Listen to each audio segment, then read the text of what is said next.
Hello, everybody. This is Empowering Democracy.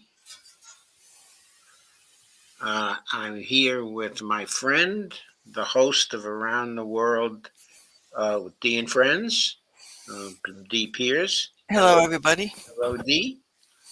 How are you Hello. feeling tonight? Alrighty. Okay, Getting ready to discuss all these topics you're going to be discussing tonight. right. So the topics are the Iran-Russia deal,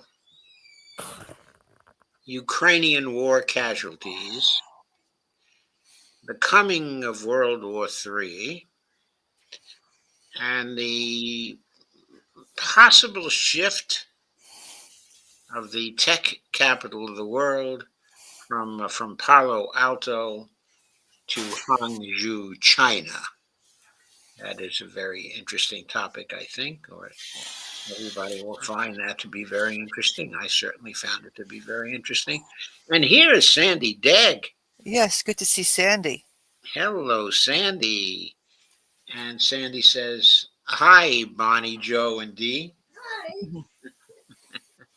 Well, thank you for coming, Sandy. It's a delight to see you. Okay, so let's start by sharing on Facebook. How about that? Okay, let's share the show out. Share the show out. Yes. Always a good idea. It's too bad you can't share these shows before they start on Facebook. Mm-hmm. That was always a weird thing about Facebook. Right, you can't do that. Yeah. Yeah, I shared it to some groups. The YouTube. But like you said, it's not the same as having the show Right. just pop up live. You can't share Facebook until there it is. Yeah. Okay. So uh, I'm going to share the first of our articles, which is another wonderful piece from Pepe Escobar. Ah, yes. He has a way with words. Yes, he does. He has a real hip and cool way with words. It's amazing how many cultures the man has absorbed, including some very interesting features of American culture. Anyway, uh, I'm sharing Pepe's piece from the cradle this time. The title of it is On the Eve of Trump, Iran and Russia launch historical deal. And so that is the article for the first of our topics, the Russia-Iran deal. In a detailed strategic partnership agreement signed last week in Moscow, Eurasian powers, Russia and Iran, issued a challenge to the US-led global order and placed its incoming new president on notice. A new president, of course, is our old president. And here is a handshake between Vladimir Putin and Masoud Pezeshkian, the new president of Iran. Uh, Let me increase the size of this, increase the size of the type here. Timing is everything in geopolitics.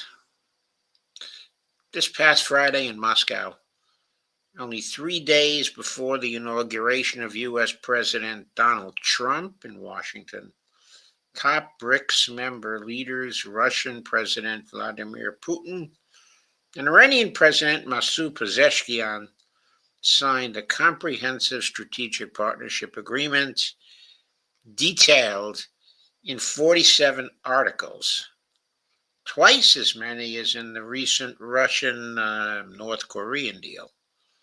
I think that's because the Russia-North Korean deal was much more direct and simpler than this deal. But anyway, this strategic partnership is now set in stone, just as the unpayable, humongous debt of the U.S. government reaches an unprecedented $36.1 trillion, equivalent to 106.4K per American, just as the United States share of the global economy falls below 15% for the first time based on World Bank slash IMF figures. So that figure, 106.4K, is interesting on a number of grounds. First, as I've stated in a blog I wrote a long time ago, and in some live streams I've done, that 106.4K per American is not the debt of any one American, or any one of us, or any group of us. It is the debt of the American government. What Pepe Escobar doesn't seem to realize is that the Constitution allows the American government, the entity that owes that debt, to create as much of its own money, the US dollar, as it wishes to create. So the authority is there to pay this debt of 36.1 trillion. It is not an unpayable debt. It may be a humongous debt, but it's not an unpayable debt. And it can be paid as it falls due, every single dollar of it, and no further debt has to be incurred unless the United States government wants to incur such debt. These things, okay, are optional. I've mentioned in previous streams two outstandingly easy ways to pay the $36.1 trillion debt. The first way is to create a platinum coin weighing 1 ounce, costing roughly $3,600 to make and to transport up to the Federal Reserve in New York. That coin can have all kinds of face values, but let us say, for the sake of argument, it has a $100 trillion face value. Then that would be enough to pay off the whole debt as it falls due, the interest on the debt, and roughly, 63 trillion, 62 trillion, it would be able to pay that kind of deficit over the coming years without issuing any more debt. So that's the first easy way to repay that. The other way to pay it is to adopt two sentences and put the two sentences in each money bill which is passed by the Congress until the debt is paid off. One of the sentences in the money bill covers any deficits that might be incurred by the government in each period of federal financing covered by a money bill. And the other sentence orders the Federal Reserve to create a sufficient amount of money to repay the amount of debt and the amount of interest that falls due during the period of the money bill. That is the period of the appropriation or the CR, which is being passed by the Congress, okay, at that time. So those are two outstanding ways, not the only ways, but two outstanding ways to repay the unpayable debt. So Pepe is wrong in stating the debt is unpayable. It is payable. Of course, the politics of paying it off, are another matter. It might prove to be unpayable because of congressional stupidity or stubbornness or lack of will to pay what the Constitution requires. But the Constitution requires the complete repayment of that debt. The means is there to pay the debt. It's just up to the Congress to do its duty. So going on with the article. In sharp contrast, the Russia-Iran strategic partnership aims to solidify even more the interlocking drive of crucial multilateral organizations, driven to organize the new multimodal world, BRICS Plus, the Shanghai Cooperation Organization, that is the SCO, and the Eurasia Economic Union, the EAEU. Call it a landmark moment in the long, ongoing Eurasia integration process, or as the global majority largely interprets it, a direct sovereign challenge to the dying Western-imposed, quote, rules-based international order, unquote. The wide-ranging strategic Tehran-Moscow partnership boosts collaboration in the security and defense realms and places particular emphasis on the smooth development of the international North-South Transportation Corridor, the INSTC, the Trans-Eurasia Axis uniting Russia, Iran, and India, solidifying Iran as a key transit hub for Russian gas and goods sold to several Afro-Eurasia partners.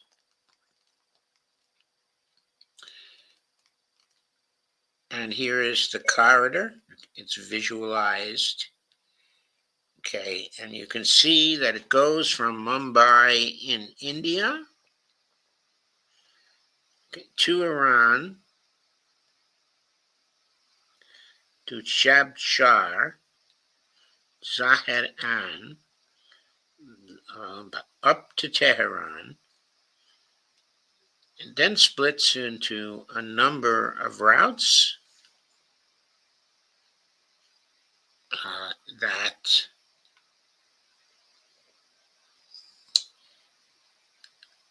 go through Baku and Astrakhan to Moscow. From there to St. Petersburg, and from there, the sea route through Gibraltar and through the Suez Canal to Africa and back to Mumbai. Rewriting the rules of asymmetric warfare.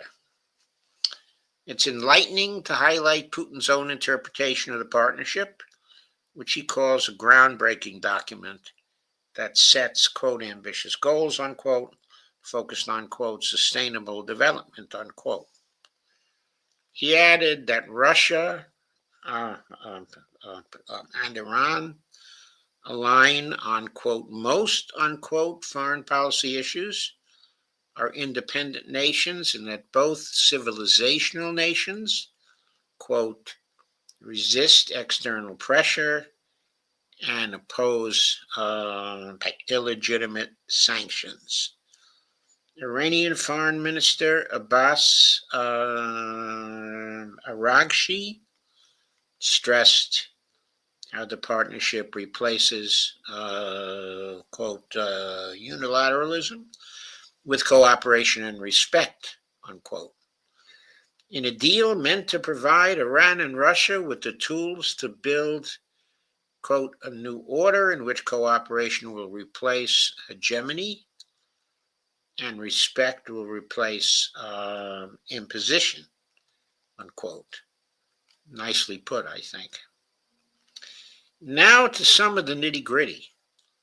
Although the agreement is not constituted as a formal military alliance, the partnership institutionalizes military exchanges at the highest level, from joint drills and weapons development to intelligence sharing projects.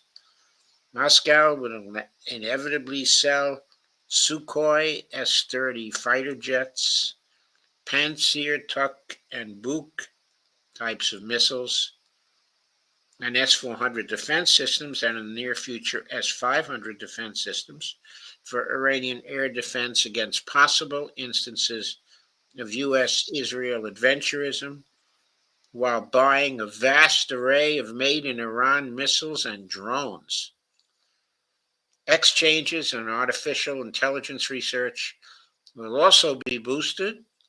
Both Iran and Russia are on the global front lines of rewriting the rules of asymmetric warfare. The partnership stipulates that Russia will provide Iran with, quote,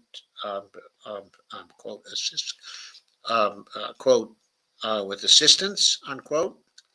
In practice, that means not only weapons, but also Moscow defending Tehran at the United Nations and other international forces against diplomatic threats, and minimizing the effects of disruptive economic sanctions.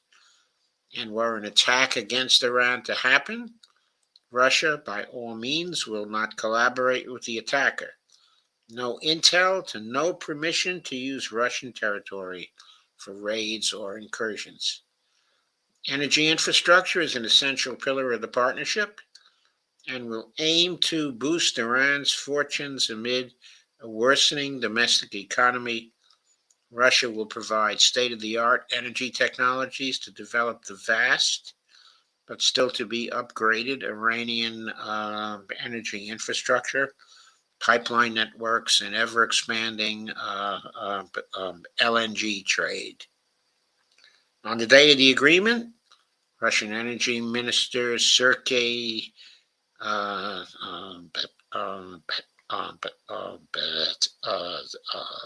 Sivalev, that's hard to pronounce because of the TSIV at the start of the name, provided new details on a new 30-year Caspian Sea pipeline deal between Gazprom and the National Iranian Gas Company, the NIGC, that will include Azerbaijan and would likely to entice Baku away from hostile regional stances. Russia will cover the infrastructure costs and essentially provide gas to Iran and some of its neighbors. The projected volume of 55 billion cubic meters a year upon the project's completion happens to compare with the capacity of the twin Nord Stream to the European Union, stealthily sabotaged by the Americans, as veteran investigative journalist Seymour Hersh revealed in 2022. This energy deal is essential for Tehran because even if it holds the second largest gas reserves on the planet, 34 trillion cubic meters, only behind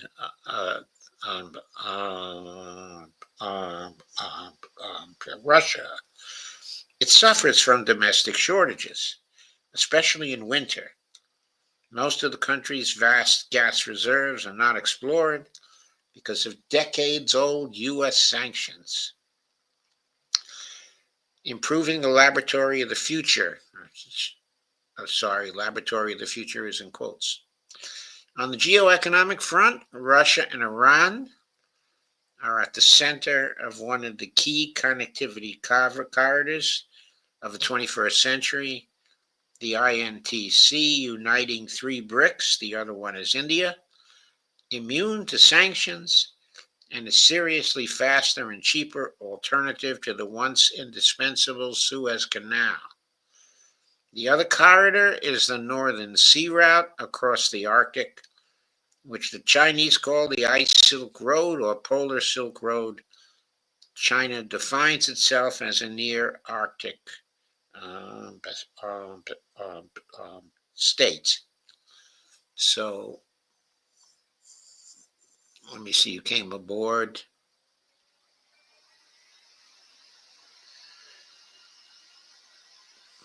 Oh, so did you drop off for a minute, Dee? Yes. Oh, I didn't even realize it. Okay, I'm glad I heard you come back. I'm going to Can go you back. hear me? Can you hear me talk? Yeah, but you're a little bit low. Can you hear me now? Is it any better? Only very slightly better. Okay, I There's need more volume.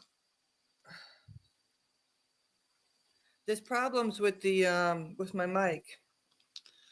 Okay, well, you can be heard though. Okay, as long as I can be heard. Okay, yeah, you can be heard. Let me see if I can do anything to rev it up.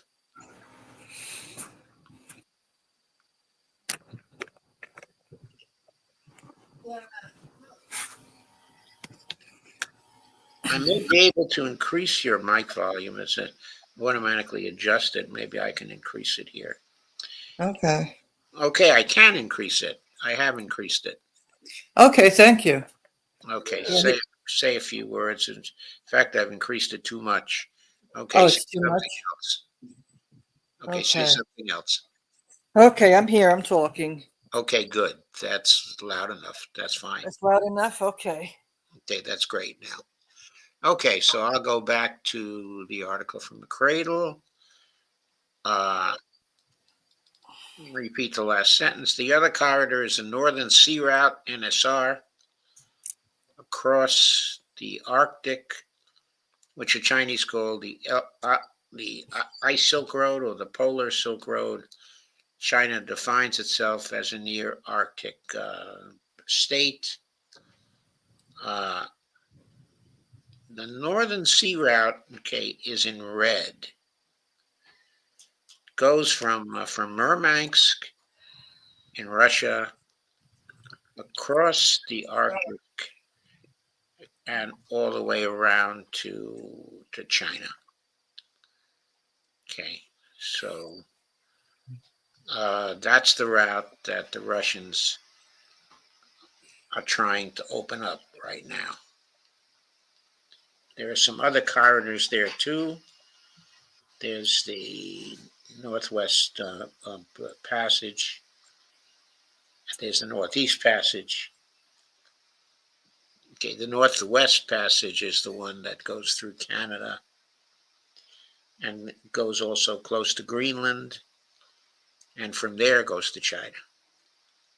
So that's an interesting passage, which is not always open right now.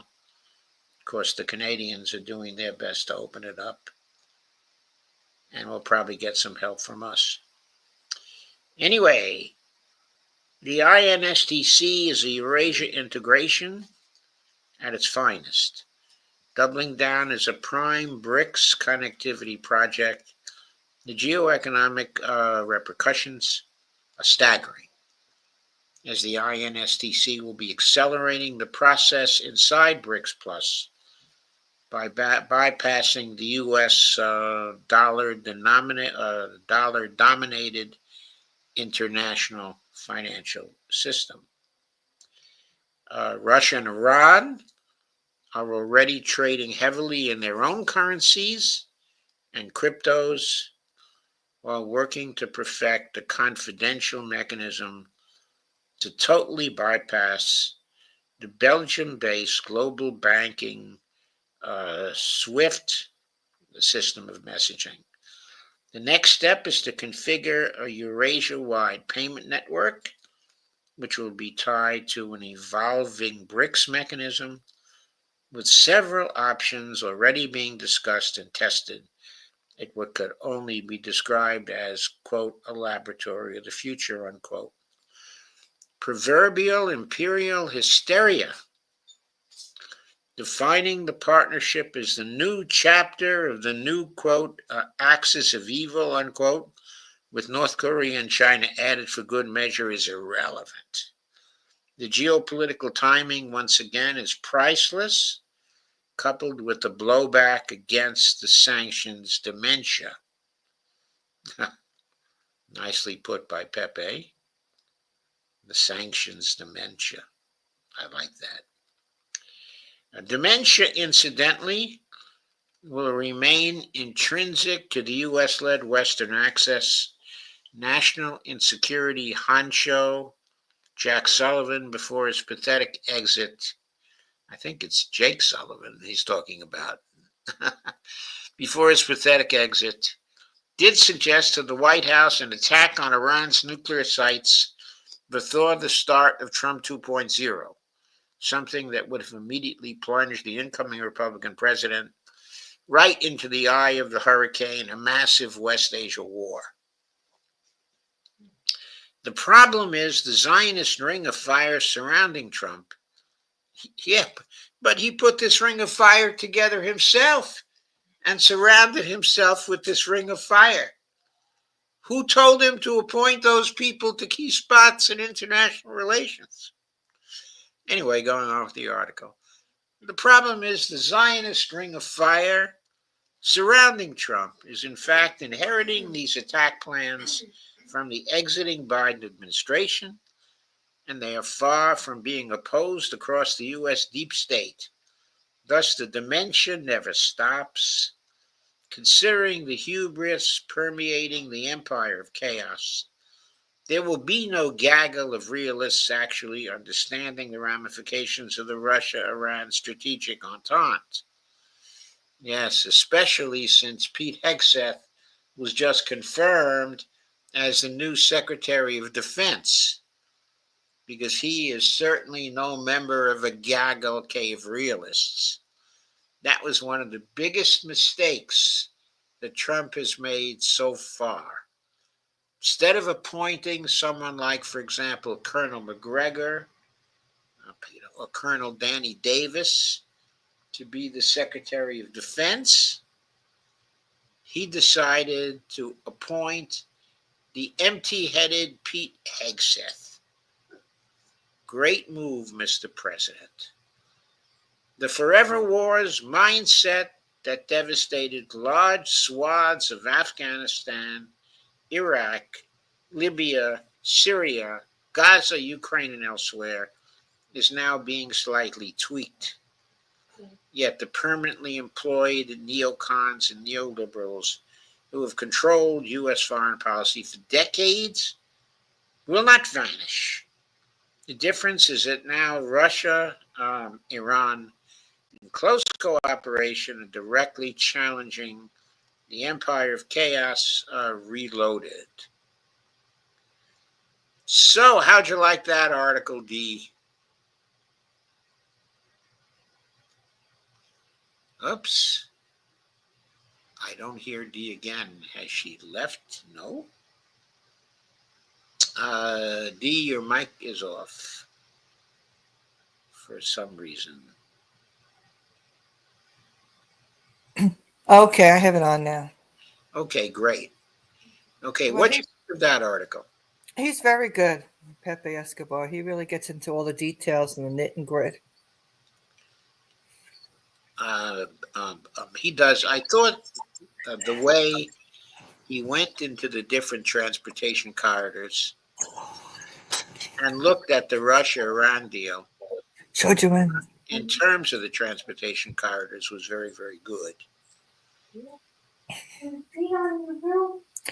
Well, yeah, and I missed some of the article because I was out, and then I was trying to figure out something with my headset.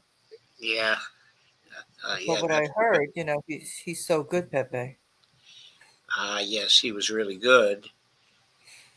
Okay, and then of course he made very clear that the strategic partnership is a very comprehensive one. It doesn't actually commit the Russians to fight alongside the Iranians, okay, in case of attack, but it does commit them uh, to assist, the Iranians in vital ways. And that's important. And so I think that's very important. God bless you, honey. Yes, God bless you.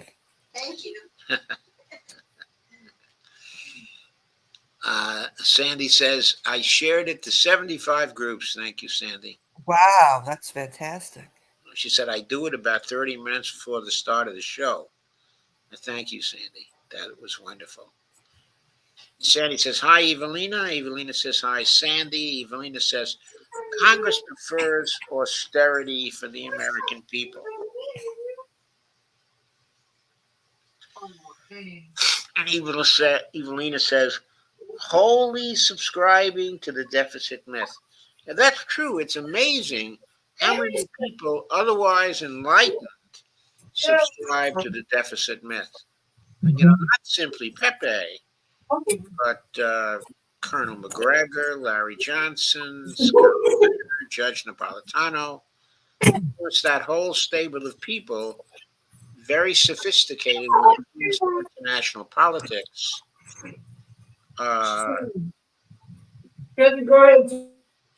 Still subscribe to the deficit myth. Okay, even though the deficit myth has been out now since 2019. I mean, it is 5+ years that the book is out, and yet they've never got a chance to pick it up and read it. Amazing. Sandy Degg says, true. She says, I hear you, D. Steve Wolfbrand has arrived on the ground. Hello, Steve. Great. Yes, it's great to see Steve. Okay, very nice to see you. D, there's a lot of background noise coming from your end. Okay, so we move to our second topic now, which is Ukraine war casualties. Okay. Okay, and to do that, I'm going to play a video from Judge Napolitano and Colonel McGregor. I'm going to share the screen for that. And the first part of the video, we're going to play two parts of this video. The video is entitled The Coming World War III, but that's what's covered in the later part of the video. In the early part of the video,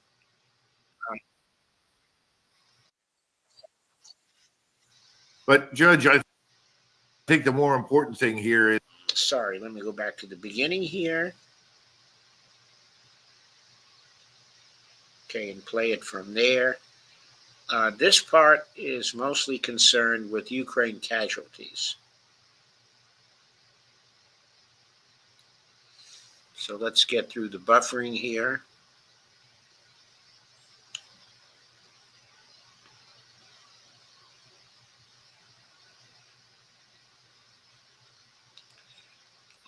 If you're thinking of selling your house, wonderful. Want to know how much more you could be getting by using this brand new way to sell? The real estate market is rapidly shifting.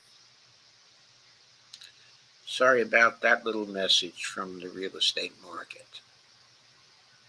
February 23rd, 2025, Colonel Douglas McGregor joins us now. Colonel McGregor, thank you very much for accommodating my schedule. Thank you for your time with us.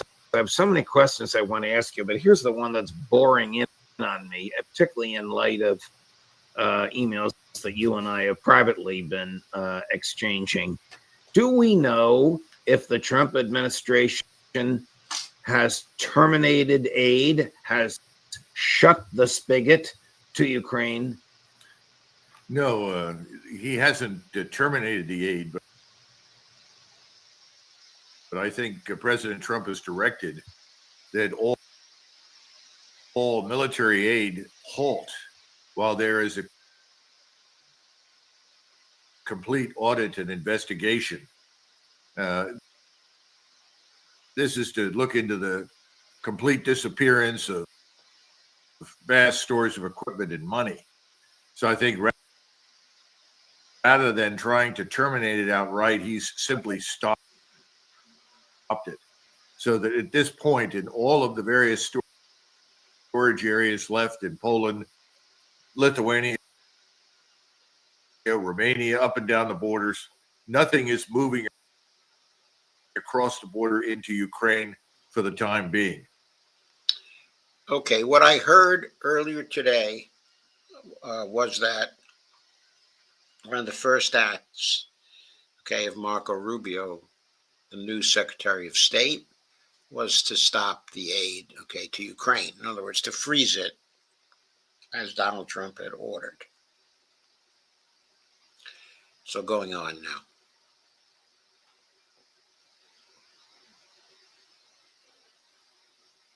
And that's not necessarily linked to the 90-day freeze of foreign aid. That could last much longer as they try to investigate this disaster. Colonel, how long can Ukraine last if U.S. armaments and munitions and cash, and you didn't mention cash, so don't let me put words in your mouth, have stopped flowing?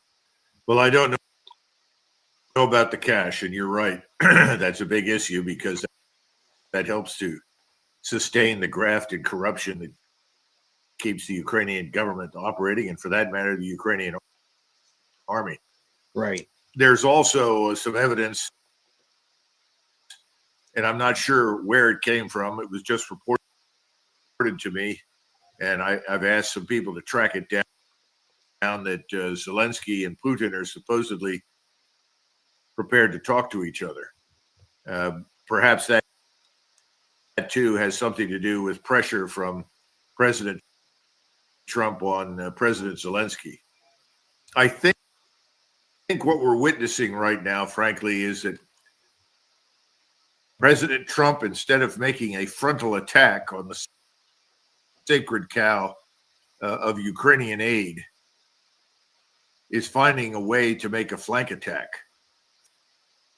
find a way to stop it, disrupt it, halt it in favor of audit and investigation without outright stopping it.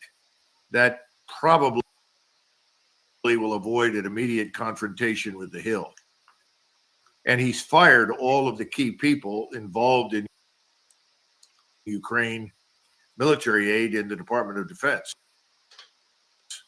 which is another good move. Now, where they're headed, what's going to be done with them, that's another matter. I have no idea. But I think he's creeping forward to the point that you and I have discussed in the past, which is step number one before you do anything else is to stop the aid. You want the killing to stop the aid. And I think he's doing it. Okay, a couple of very important points here. The aid was appropriated by Congress. The president, we're in a gray area of the authority of the president here.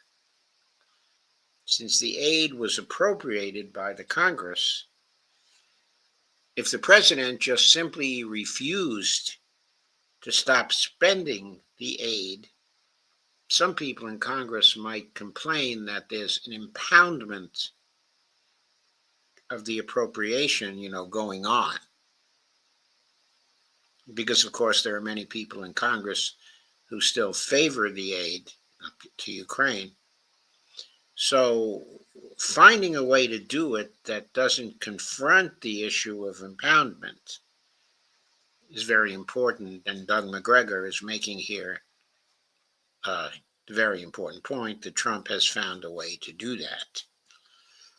Okay, so that's important. But the second important point, of course, is what Doug has pointed out. The aid has now stopped. And if you want to stop a war, the best way to do it is stop the military aid that is supporting the war and that is necessary for its prosecution. So, very important.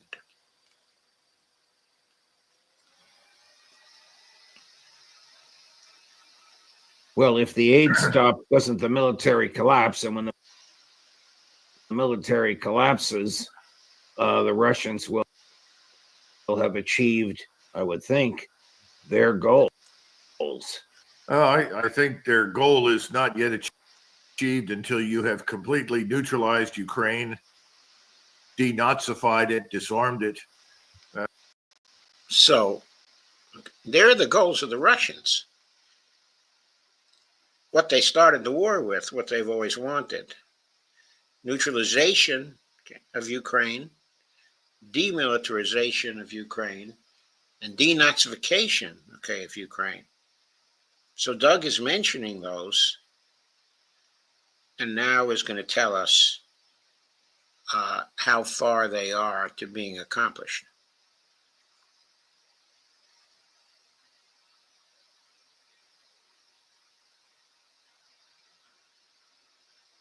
They've got a ways to go before that happens. But I don't think it's unreasonable to begin looking for high-end Mercedes, Porsches, and other automobiles of that nature moving at high speed from Kiev all the way to the Polish border and beyond. Packed. Okay, here, of course, he's referring to Zelensky realizing the game is up, traveling with his wife to the West, leaving his now highly illegitimate position as the president of Ukraine. As some of us may know, or some of you may know, and some of you may not, long ago now, back some months, the time was passed for the end of his term, and he never allowed a new election. So the Russians have claimed, correctly, I think, ever since that time, that he was not the president of Ukraine by law. And so the Russians refused to directly negotiate with him because he was no longer actually the president of Ukraine and did not have the authority to settle things with them. So that's a very big reason why you might find one of those high-end automobiles, Mercedes or Porsche, proceeding very, very rapidly across the western border of Ukraine, carrying the Zelensky family. Probably with as much cash as they can carry. Well,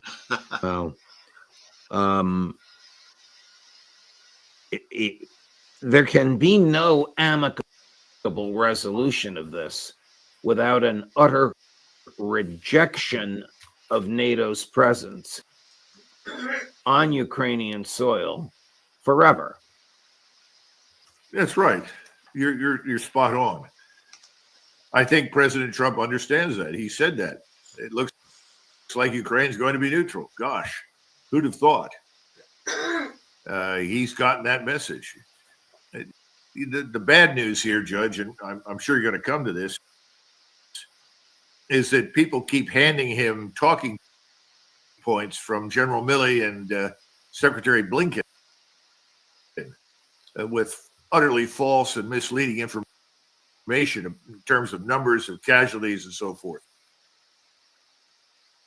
Someone is feeding him a lot of nonsense about Russia. Did you know that Amazon has a $50 million fund that they have to pay out every month?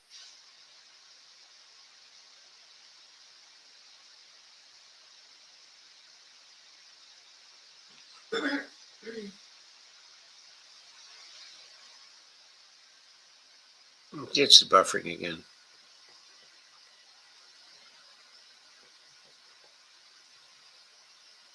You can't do much about that. It's intermittent. Some days I get a lot of it. Other days it's hardly there at all. as this stricken state that needs help, is economically wounded, whose military can't fight. It's all crap. He needs to start demanding the truth. That's why it's more important than ever to get somebody like Tulsi Gabbard into that DNI, because Tulsi, if nothing else, will demand the truth. I don't know what Ratcliffe will do, but I know that Tulsi absolutely will demand the truth. Okay, the reference to Ratcliffe is he's the new CIA nominee.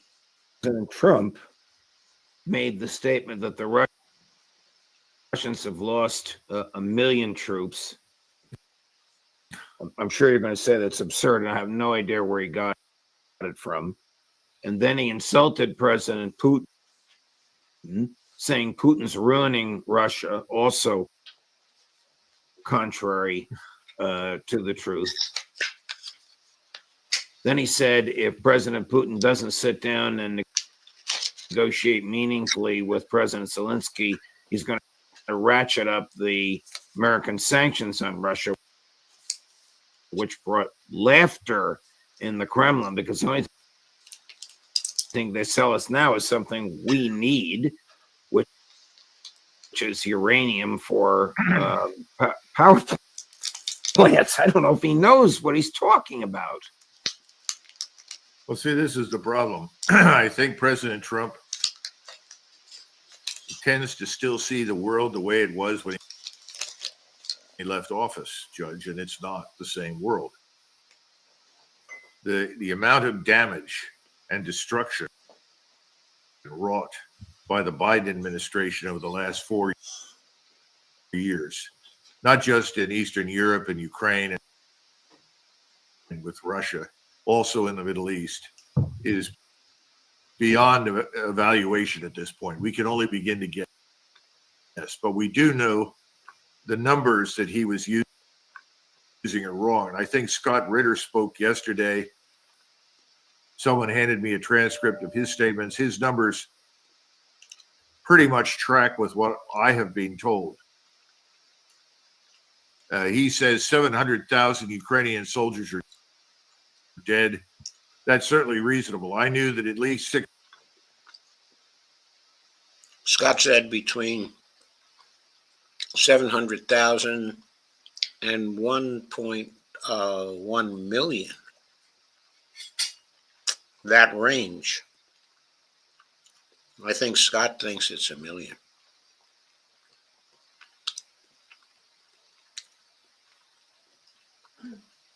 To 650,000 were dead. But given the horrific losses of the last several weeks and months, while the Ukrainian army was retreating and collapsing, they had another mass surrender today, thank God. So at least those people will stay alive and not be killed. It's quite reasonable. On the Russian side, I've always felt about 90 to 100,000 is correct. And the Ministry of Defense Ritter agrees with you. Ritter agrees with you on that number, Colonel. Yeah, and now then, when it comes to wounded, that's very tough. But if we stay with the 1 to 7, in other words, that for every one Russian or Russian soldier or affiliated soldier killed, 7 Ukrainians have died. Then you end up with about 300,000 to 400,000 wounded on the Russian side, with the exception that the Russians have done an excellent job of saving people's lives on the battlefield, and Ukraine has not done that. So we assume that perhaps 60 to 70% of the Russians who have been wounded have been returned to duty. We have evidence for that. The tragedy in Ukraine is we don't have any idea how many wounded there are. I don't know if you remember, but I think this was a year and a half ago. I had received a phone call from someone standing in a hospital in Ukraine, and my friend who was in Europe, in other words, Eastern Europe, but not in Ukraine, put his phone up against it so that I could hear what he was saying. And he told me that the hospital was full of severely wounded and dead people lying in the hallways and everything else. And then told me that in order to be evacuated, increasingly, you had to pay the ambulance driver to take you to a hospital. Yeah, I do remember you telling me that. I think this tragedy is now coming to fore. What President Trump must demand, he must demand the truth. He must stop believing what people have been saying. It's false. And he's got to do that before he presses forward with any arrangement that might be made with Russia, because otherwise he looks ridiculous. The Russians certainly know the truth, and so do the Ukrainians. And for that matter, people in Europe are beginning to figure it out. Here he is 2 days ago. More dead than you could know. Cut number 13. President Zelensky would like to have peace. He's told me that very strongly. He'd like to have peace, but it takes two to tango. We'll see what happens. Anytime they want, I'll meet. I'd like to see that end. Millions of people are being killed, and they're being killed. It's a vicious situation, and they're now largely soldiers. A lot of people have been killed in the cities. They look like demolition sites. The thing with Ukraine is that many more people died than you're reporting. You're not reporting the real numbers, and I'm not blaming you for that. I'm blaming maybe our government for not wanting to release those numbers. Many more people died than what you know about. Take a look at this strange device that I'm holding.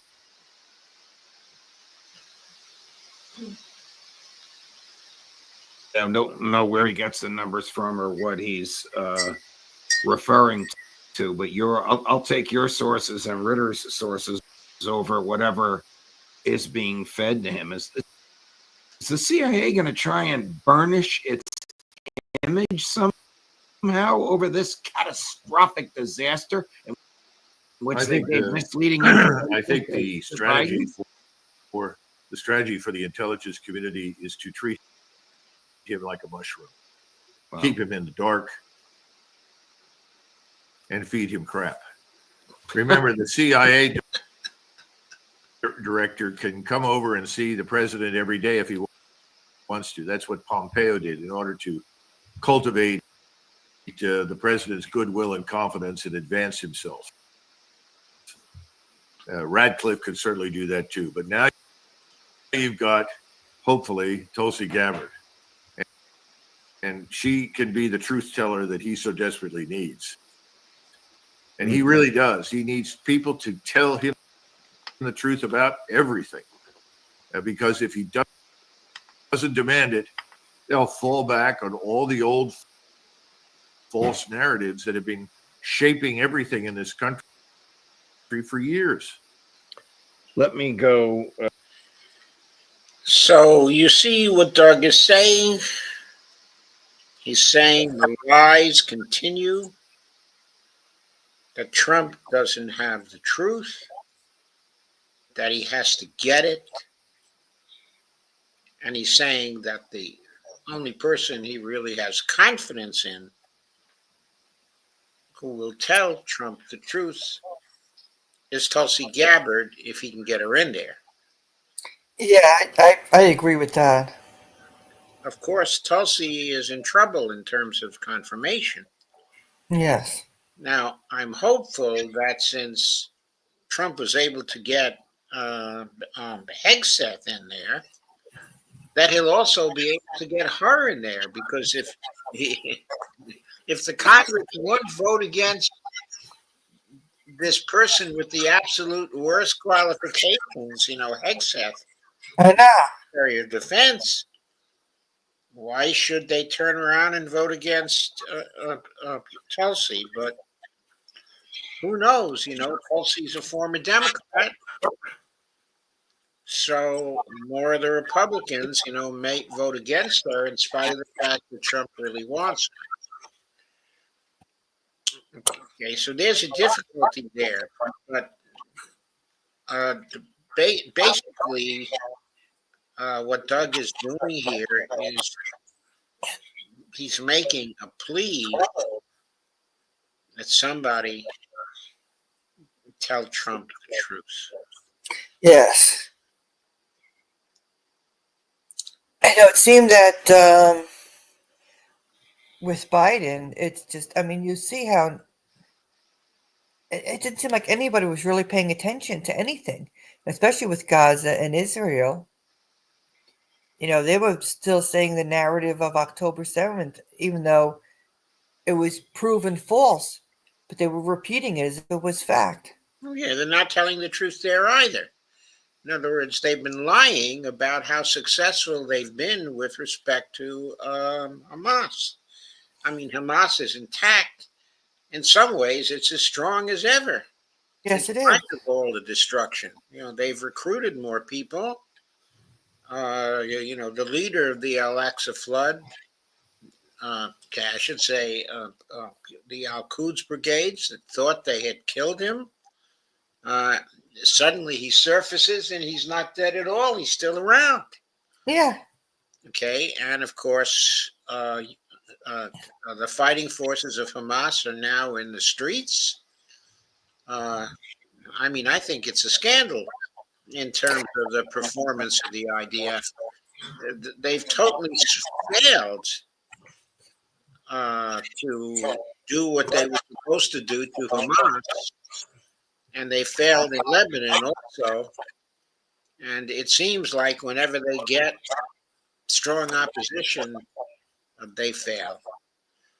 And so I'm sure Trump isn't getting the truth about that in Israel, but he seems to have suspicions he's not been getting the truth because he sent in this guy,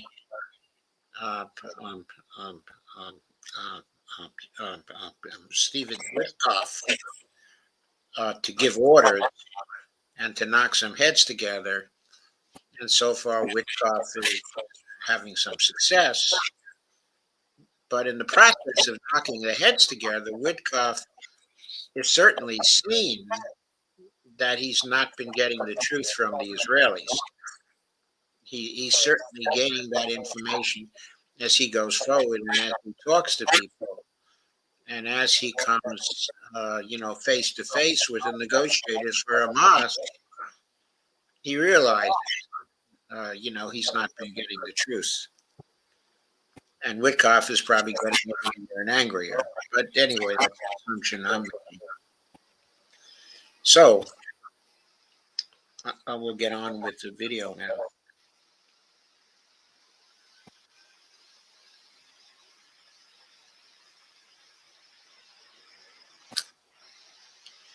We'll get on with the buffering anyway.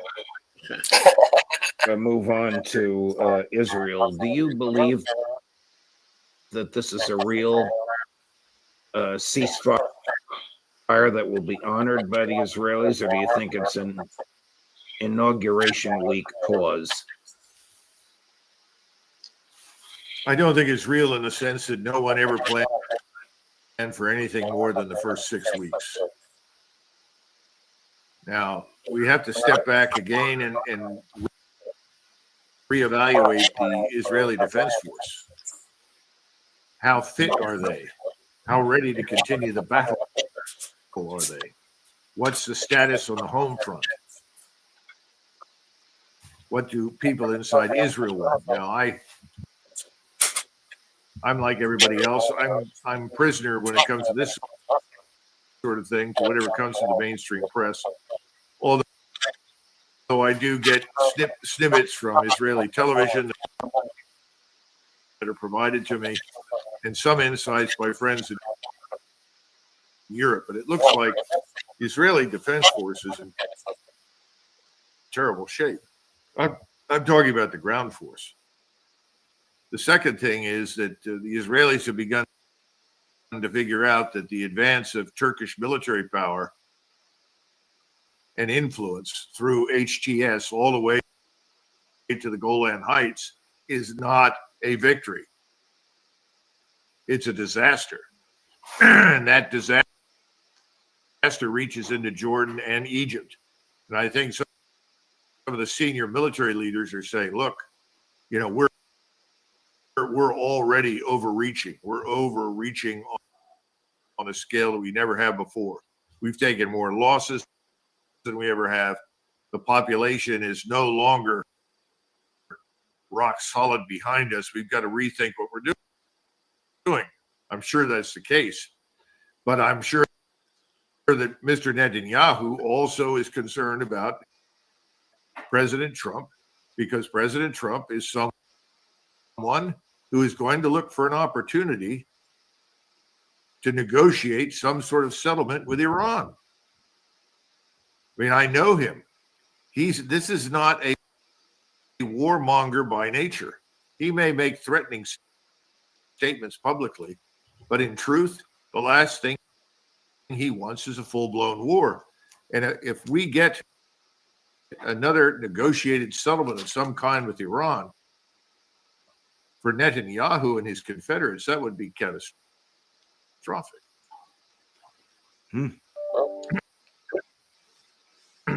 Do you view the Okay, so Doug is revealing there, first of all, that he knows Trump. And of course he does. He was an advisor to the first of the Trump administrations. So he's been with Trump from time to time. He's also favorable to Trump. And he's not afraid to say so. He's also not afraid to indicate where he has a problem, with Trump. And, with what Trump is doing, as you see, he was very free in how he spoke about, the mistakes that are, being made now. But he thinks at bottom that Trump is looking for peace. Okay, and a lot of people doubt that. Okay, so he's in a minority here. I think there are a lot of people who think that Trump is actually trying to set up a situation for an Israeli victory, or that Trump is going to sign on to a war with Iran in West Asia. But Doug, at least, does not think that is Trump's intention. He thinks Trump's intention is to find a peaceful solution.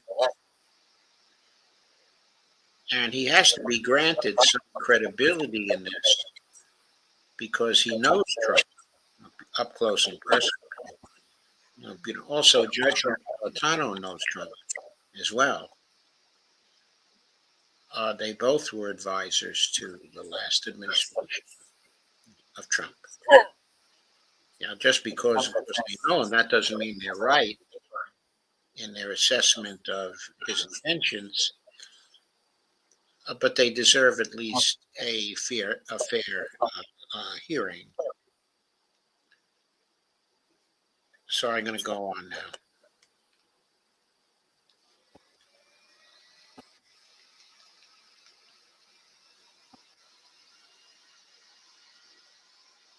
ceasefire as a defeat for Netanyahu?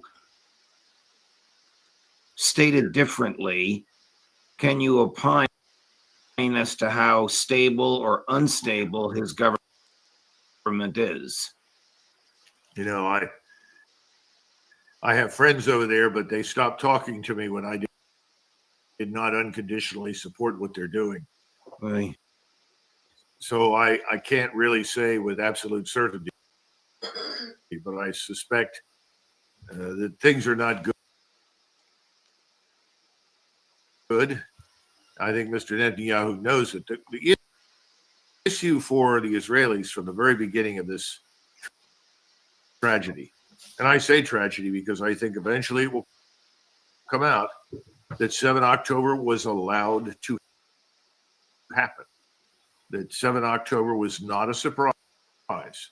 There's plenty of evidence on the street right now. And if that comes out, I think Mr. Netanyahu and his friends are going to be in very serious trouble at home. Well, they're because going to go to jail. used as an excuse to sort of practice arson across the region. Okay, so I'm going to stop it there. I thought the last comment by Doug was quite interesting. But we're going to leave this video for a time. We'll come back to it later on the issue of the coming of World War III. But for now, okay, I want to go to your comments.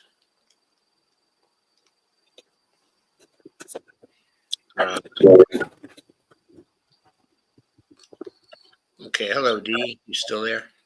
Yes, I'm still here. Yes, I'm still here. Okay, good. Okay, so Steve arrived and said, hi, Sandy. Sandy said, this guy has a terrible feed. I think the background noise you were hearing was coming actually from Dee's mic and not Yeah, probably. from Doug McGregor. Steve says, wow, Dee, those are huge numbers. They are huge numbers. Also, wait till you see the next article. Evelina says, in a relatively small country that is so many dead, Ukrainian soldiers, it's awful. Also, we have to keep in mind that when the war started, the population of Ukraine was 40 million people. But during the war, many people have left, have gone to Europe, have gone to Canada, some have come here, some have come to other countries. Some went to Russia to be safe. The current estimates of Ukrainian population that I've heard from Doug and Scott and some of the other people are that there are 18 million people left inside, of Ukraine. So if you're looking at 1 million dead, out of 18 million people, that's a huge percentage. In World War II, just for comparison, in World War II, we had 400,000 dead. And at the time, we had about 150 million people. So, I mean, that's a devastating death toll and a devastating casualty toll in what is now a much smaller country, population-wise, than it was at the start of the war. So that should be clear to everyone. So,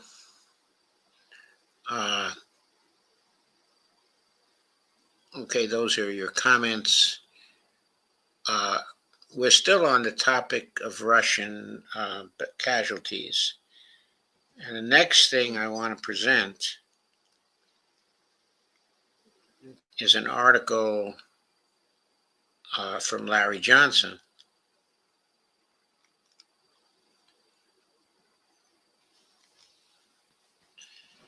which is on Russian casualties and the Russian economy. So you should be seeing the article now. It's from Sonar 21, Okay. which is Larry Johnson's blog. Okay, Larry Johnson, for those who don't know, is a former CIA officer. he's now one of the members of, I think it's called Intelligence Veterans for Peace. It was a group that was founded uh, uh, by a number of people, most prominent of which is uh, um, Ray McGovern. So, uh, okay. So Larry is that group, uh, and he's a very key member of it. He's very active right now. And of course, he's very opposed to what's been going on both in Ukraine and in Israel. So this is titled Russian Casualties in the Russian Economy, a memo for President Donald Trump. This was dated 23rd of January, 2025. Larry C. Johnson. And You have to start reading it.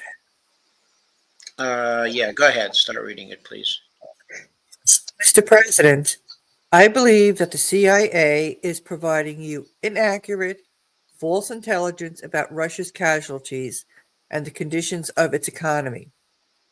If you hope to realize your goal of opening negotiations with President Vladimir Putin to bring an end to the war in Ukraine, you must be equipped with the best information possible or available.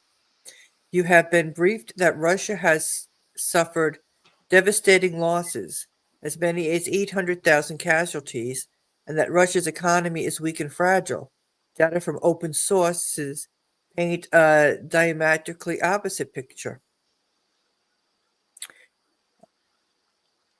One of the best open sources for information about Russian casualties is MediaZona. MediaZona, is a Russian independent media outlet focused on anti-Putinist opposition that was founded by Maria Alakina and Nadezhda Tolokonnikova, who are also co-founders of the protest groups and band Pussy Riot. The outlet's editor-in-chief is Russian political journalist Sergei Smirnov. MediaZona is an independent organization that is ideologically opposed to Vladimir Putin. It is the antithesis of a Russian propaganda outlet. MediaZona employs a multifaceted methodology to track Russian casualties in the Ukraine war, which includes open source intelligence gathering. They monitor publicly available information from news agencies, social media platforms, official military reports, and local residents groups. Collaboration. MediaZona works closely with the BBC Russian services to track and verify casualty reports. Comprehensive database. They maintain a regularly updated casualty list, which currently contains over 44,600 names of Russian soldiers killed in action. Probate Registry Analytics. MediaZona combines their casualty list with data from the Probate Registry database to estimate the true mortality rate among Russian men. Statistical modeling. They use a method that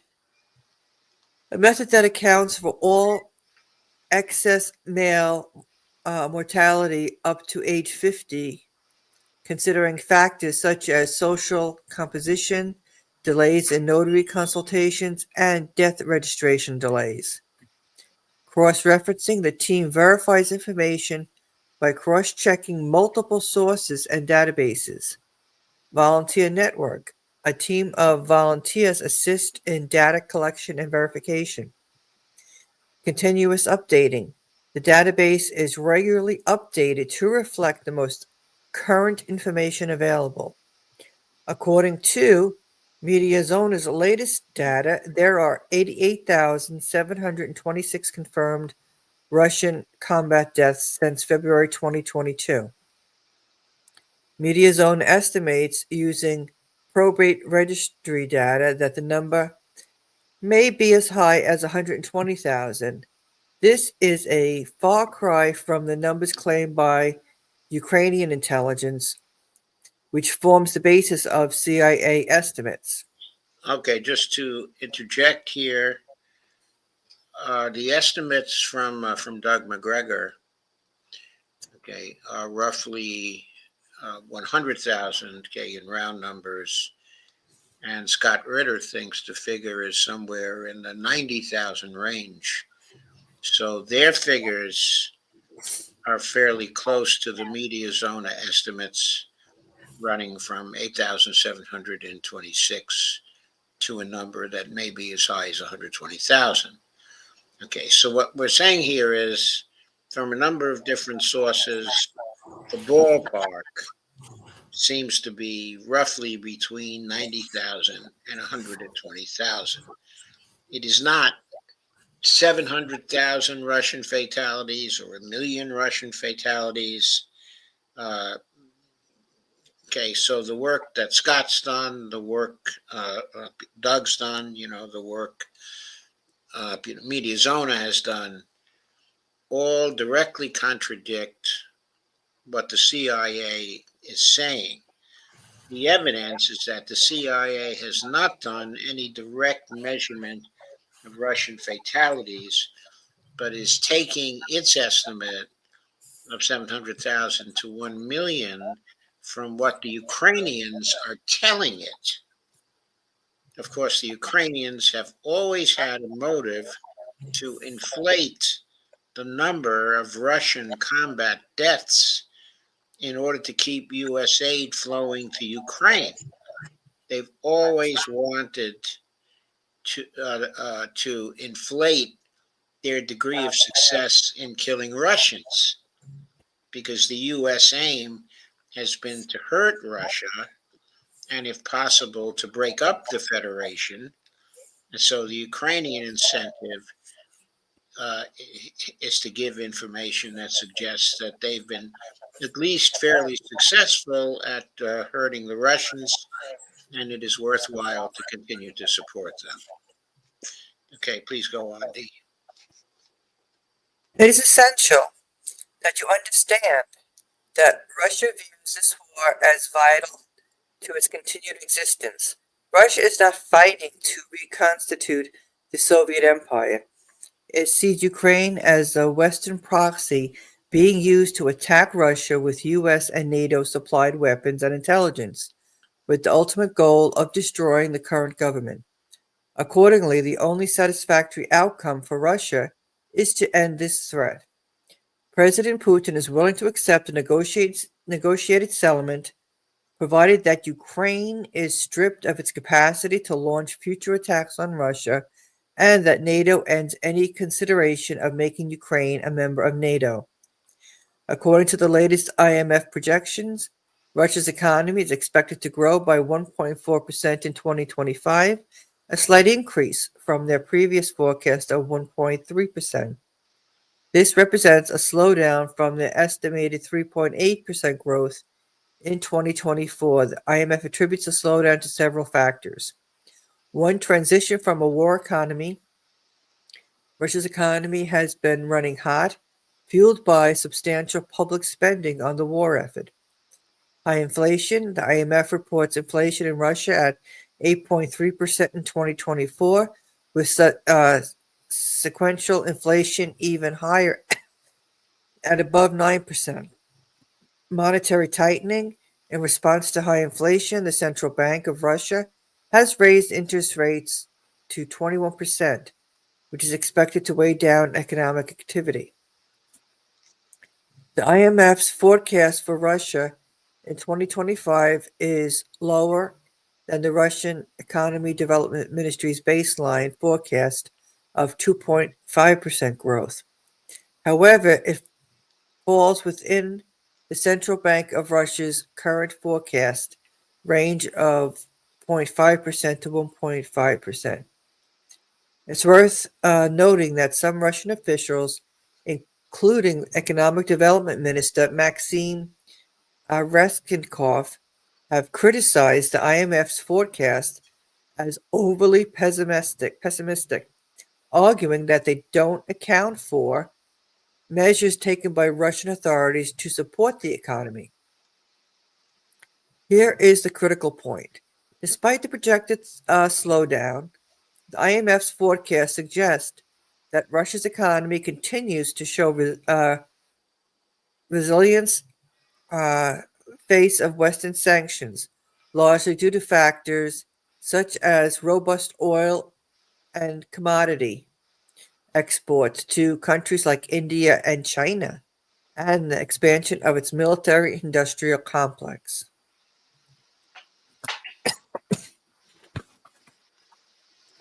The Russian government view of its economy remains upbeat, with officials highlighting strong growth figures and resilience in the face of Western sanctions.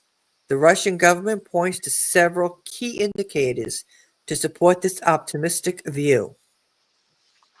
One, GDP growth. The economy grew by 3.6% in 2023 and is expected to grow by around 4% in 2024, making Russia one of the fastest growing major economies. Two, low unemployment.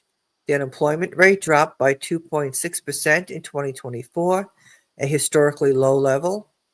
Three, rising global economic status. According to the World Bank, Russia has overtaken Germany and Japan to become the fourth largest economy in the world when measured by purchasing power parity. Four, increased investment. Fixed capital investment grew by 9.8% in 2023 and 14.5% in the first quarter of 2024. Five, a trade surplus. Russia enjoyed a surplus of 50.2 billion in 2023 and 40.6 billion in the first half of 2024. So the bottom line here, if I can state the bottom line, Yes. is that it looks like the Russian economy is at least as strong as the U.S. economy, and that there's no basis for saying that the Russians are on the verge of an economic collapse. It's certainly true to say that the war production on the part of the Russians is outstanding and exceeds the productive capacity of the combination of Europe and the United States. It exceeds right now the whole collective West in terms of its capacity to produce the weapons and the material, of war. And in relation to that aspect of things, it's also important to state that right now it appears to have a technological advantage over the rest of the West in air defense systems, in hypersonic missiles, in drone warfare, and most important, in the integration of all the elements of warfare, so the Russians are able to deliver a coordinated punch on the battlefield that the opposition is nowhere near as capable of delivering. Okay, go ahead, Pete. All right. President Vladimir Putin uses these economic indicators to argue that Western sanctions have been ineffective and to showcase Russia's economic model to partners in Asia and Africa. His message is resonating with the leaders of the global South.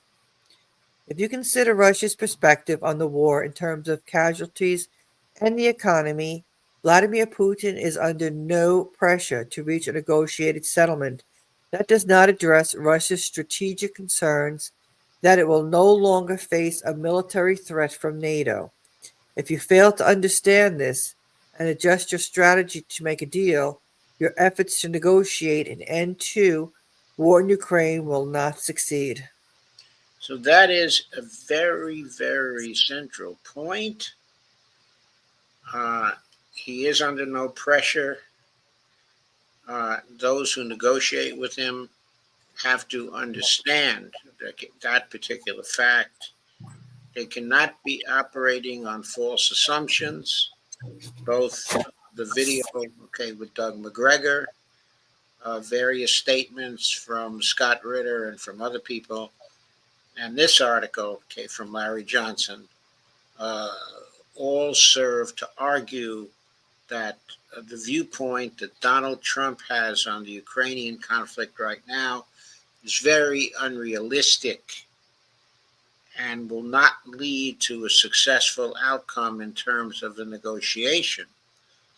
Trump has to be exposed to the truth somehow, has to come to realize the truth so that he will be in a better position to actually negotiate with uh, um, with his opposition, which is Putin and his foreign policy staff. Uh, very, very competent people. Sergei Lavrov, of course, and the others. Veterans in foreign policy and very, very competent. And Trump will be facing those people, and he'll be facing those people with a team made up of Marco Rubio, Hegseth, Sebastian Gorka, and if he succeeds in getting her, Tulsi Gabbard,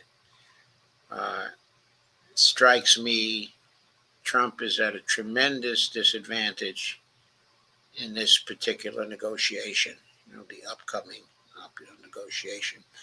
We have to be aware of that.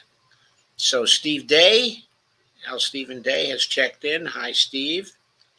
Steve says, thank you, Evelina. The Earl of Laurie has checked in and says hello all. So now we are ready to move on to our next topic, which is coming World War III. And if you hang on for a minute, that will take us back to the video with Colonel McGregor. The second part of that particular video, I'm now looking up where in that video I have to start.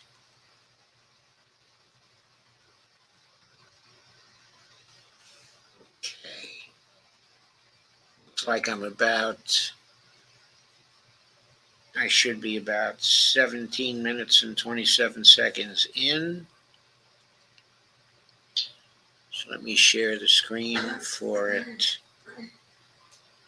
and move to that place. Yes, honey. Thank you.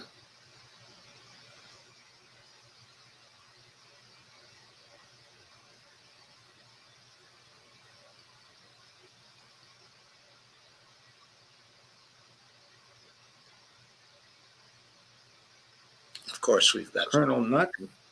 Do this 7 minutes a day until February 1st. Yes.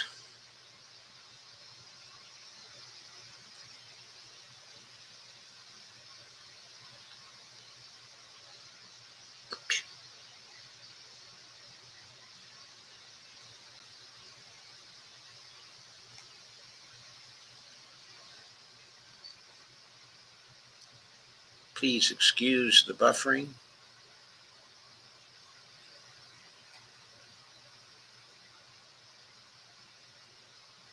Not too long ago, you warned of an impending World War III. This was before the election of Donald Trump. Actually, it was before we even thought that Trump could win in our private conversations. Do you still feel that way? We're not out of the woods by any stretch of the imagination. As long as you have these senior officers, remember that there are 44 of them, I submitted a plan that went, thanks to RFK Jr., into the hands of J.D. Vance and others that cuts that back to 11. It changes the structure because it adopts a different strategy. I think if someone Okay, just to point out, when Doug refers to senior officers here, 44 senior officers, he's talking about the generals and admirals, okay, in the services, that there are now 44. I think at the end of World War II, there was something like 7 senior officers or 8 senior officers. I forget the exact figure. Doug's proposal was a combination of changing foreign policy strategy and reducing the number of senior officers from 44 to 11, okay, as he says. And the reason why that's so important is because having so many senior officers, all the senior officers have empires of various kinds, and they all have an incentive to expand, okay, their empires. And that means basically they all have incentives. Those are not their only incentives, but they all have incentives to get into war so they can expand, okay, their turfs. And in Doug's mind, that is one of the reasons why the empire always looks to expand. And so, anyway, he gave a detailed plan to Donald Trump, actually going through RFK into to J.D. Vance. That's how he got the plan inside. We don't know what the reaction was to that.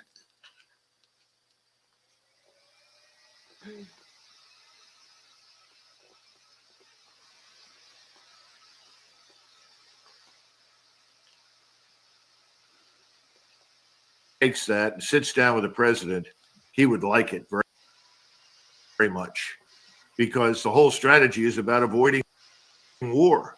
We've been in a business now, as you know, for 30 years of finding conflict, exploiting it, and expanding it. So he wants to get out of that. I know he does. So I hope somebody pays attention to that. But unless you get rid of these people, this is not personal. This is professional. You know, you simply tell everybody, thank you very much. Your services are no longer required. And you send them off into retirement. Let me tell you, the packages for these 4 stars and 3 stars is not poverty. I mean, these people are walking out with enormous sums of money and the promise of 100% of their salary for the rest of their lives. I mean, I think it's over the top,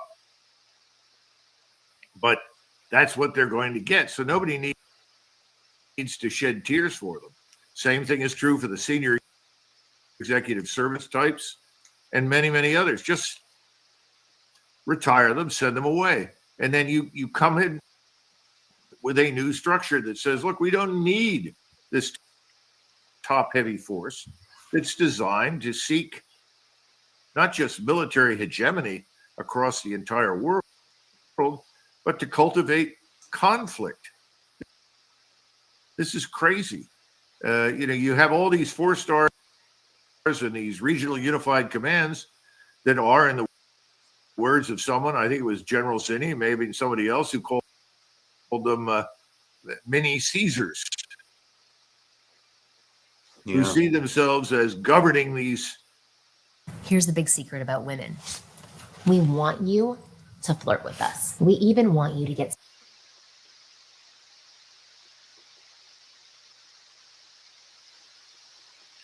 Sorry about that.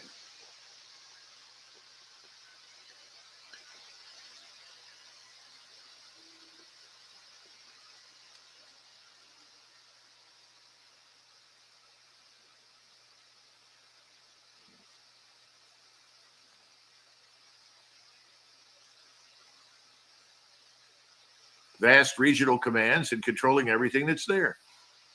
The whole idea of diplomacy has been excluded from the vocabulary. Anybody who suggests you talk to anyone is immediately tarred and feathered as some sort of Chamberlain-like appeaser. Well, is the problem really too many 4 stars, or is the problem that Trump might listen to people like Lindsey Graham and Tom Cotton who always want to start wars? Well, I don't know. That's something that I can't evaluate.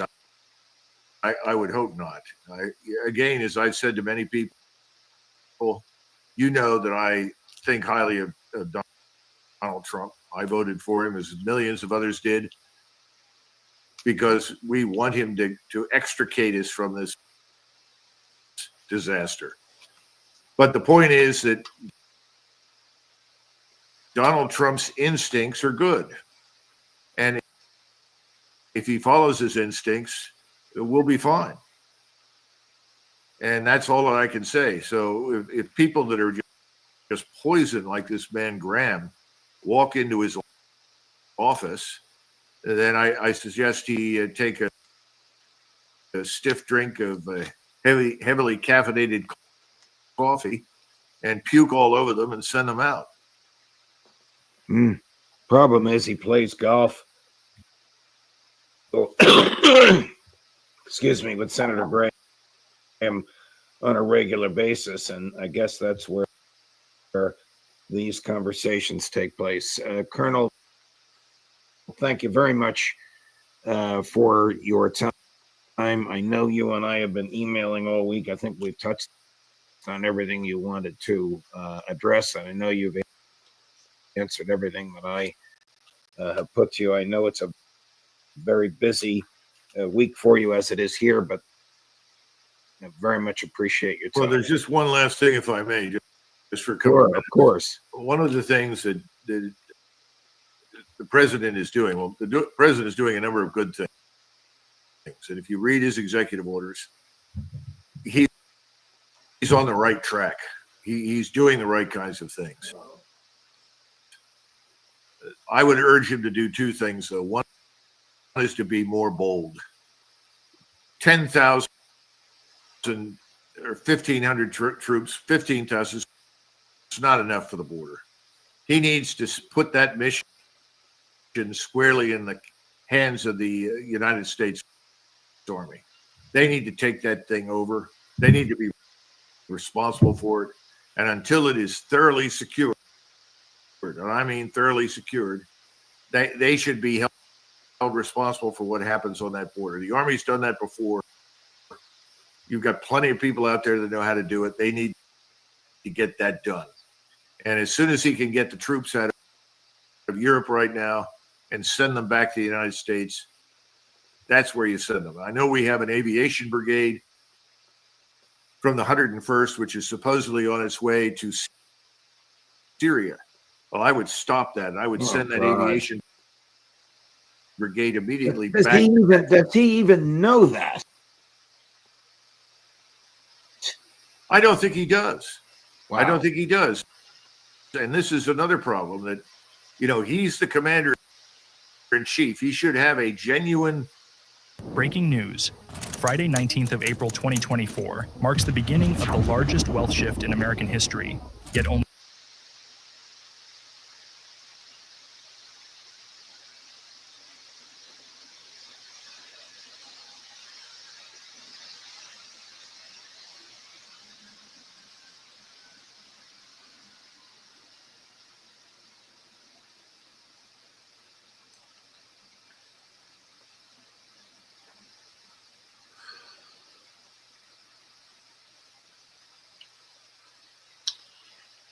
war room somewhere in that White House, and all of the forces, wherever they are, whatever they're doing, should be illustrated clearly, unambiguously on that map, and their status, their readiness to fight should be well known.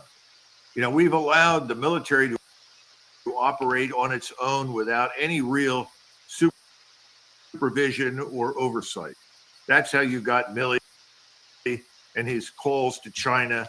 That's how you've gotten officers that have threatened various kinds of mutinous behavior if he's elected. All that crap needs to go away. But in order to get it away, he's got to refocus the whole institution on the defense of the United States, not everywhere else in the world. I hope that he or somebody in his behalf is listening. We know that somebody from his team watches the show, and I hope you never know. They might, of course, you don't know how many things they've already thrown at the screen.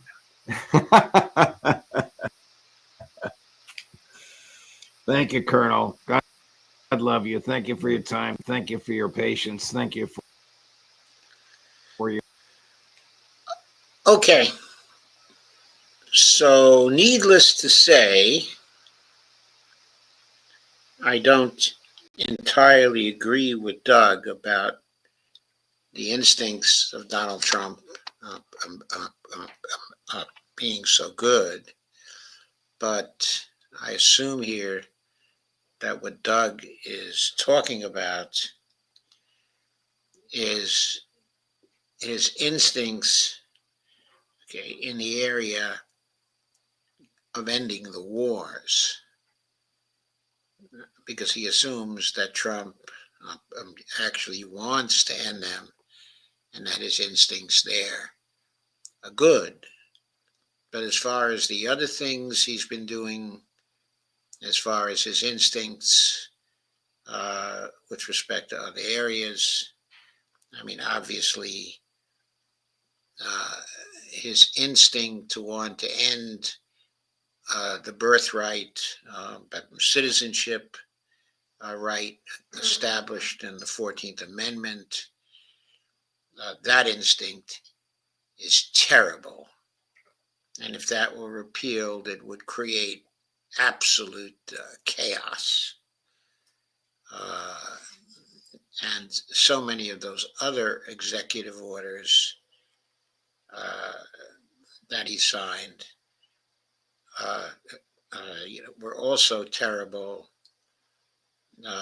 His work in relation to crypto is, complete idiocy.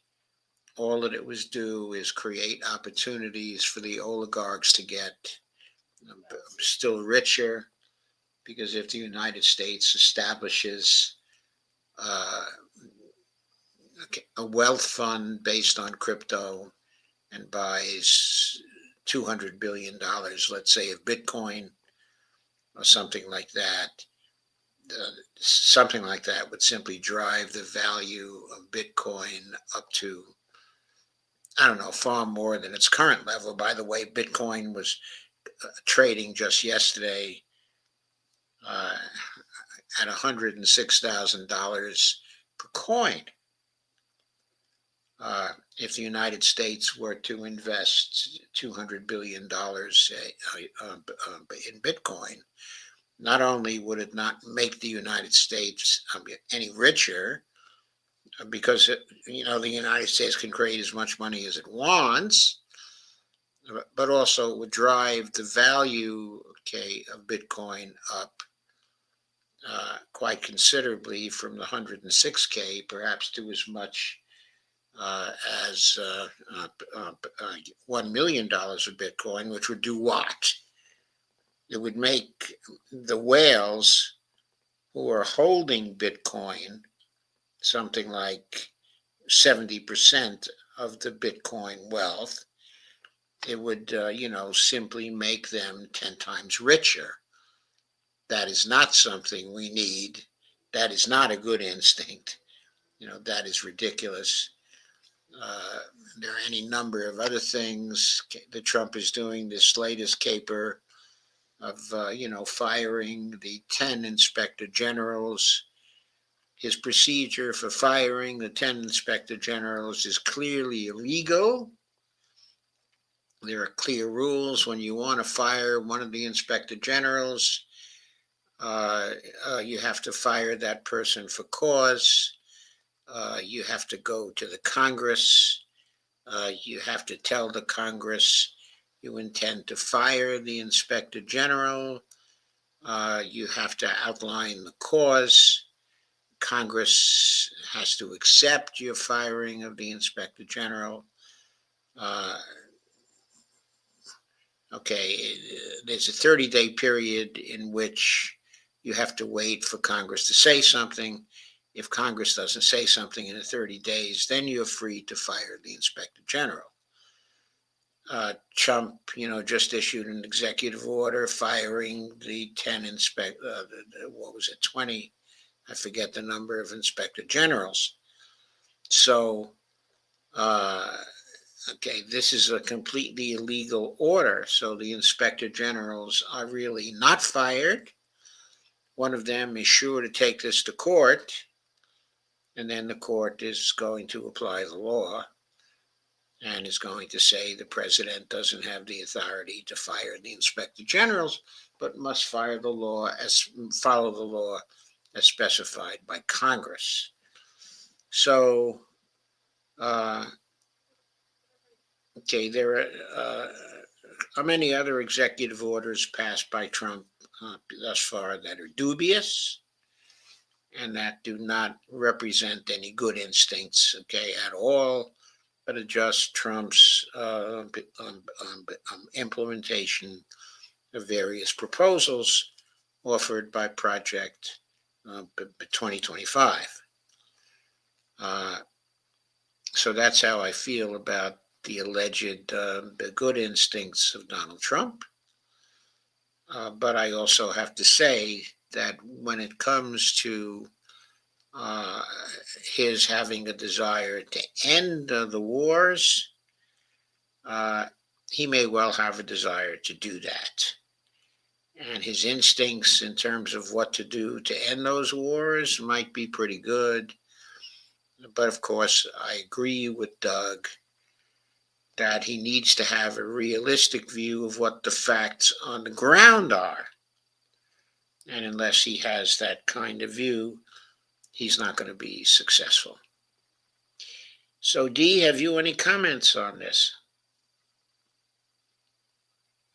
I have to say that, the analysis where Trump was concerned, especially that point where he talked about the people that he's to rely on, when he talked about Secretary of Defense, talked about the Secretary of State.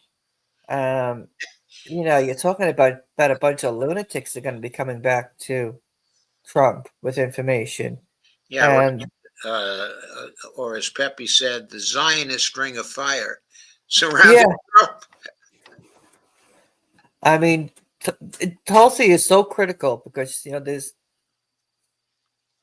the whole thing was so critical. And when you talk about the instincts of Trump, I don't think those instincts were very good when it comes to appointing most of those people. Exactly. He's got a bunch of nutcases around him. I mean, frankly, his instincts would have been a lot better if he had appointed Douglas McGregor, or Danny Davis,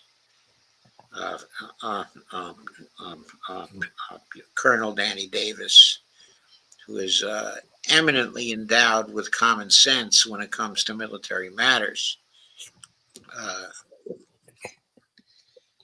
Okay, anyway, so that's what we have to say about Doug's views on the coming of, World War III. And also, I was going to say, no, I can't think. But anyway, I guess we're just going to have a day-by-day type of thing. Because, these lunatics is what gets you. Hopefully there's some kind of rational voice around him. And that he listens to, I can't think of his name. But, if he does listen to people that he knows are more educated. Yes, that would be a big improvement. I sincerely hope the following. I think Trump was trying to make a point with the nomination, okay, of Hegseth. And the point I think he was trying to make is it doesn't matter how unqualified his nominees are for the cabinet, that he has control over the Republican Party in Congress, and that he can nominate a ham sandwich, and the ham sandwich is going to be confirmed. I think Trump wanted to make that particular point, and he made it, okay, with Hegseth. So now that he has made that point, I hope he will withdraw and immediately fire Hegseth and appoint someone who's qualified. I Right, know, 'cause, well, okay, Hegseth, I know that is a forlorn hope, but I know Trump also gets very sick of certain people in a very short time, and let's hope that's what's going to happen with Hegseth. right, because Hegseth is the Christian Zionism. Yep. I don't think he goes beyond that. Yeah, I don't think he goes beyond the Christian Zionism either. And of course, he's obviously a very aggressive person. So his instinct is to be aggressive and fight wars. He's simply that kind of gung ho guy.